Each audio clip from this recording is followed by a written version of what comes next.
This is the Lone Crater YouTube. We hope this video helps. You start by confirming system readiness.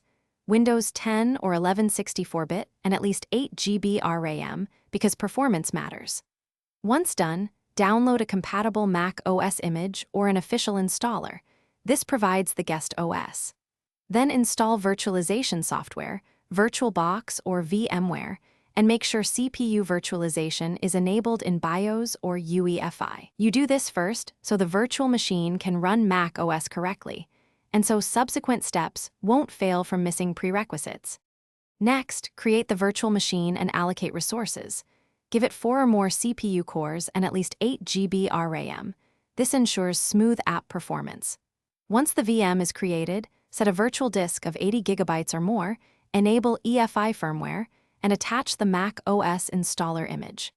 After that, tweak graphics settings and enable USB and network pass-through so peripherals and app licensing work. You do these middle steps carefully because misconfiguration causes slow apps or hardware failures. Finish by installing Mac OS in the VM, sign in with your Apple ID, and install the virtualization guest tools to enable clipboard, resolution, and file sharing. Then install Mac OS apps from the App Store or DMG files as you would on a Mac. If an app refuses to run, check VM settings first.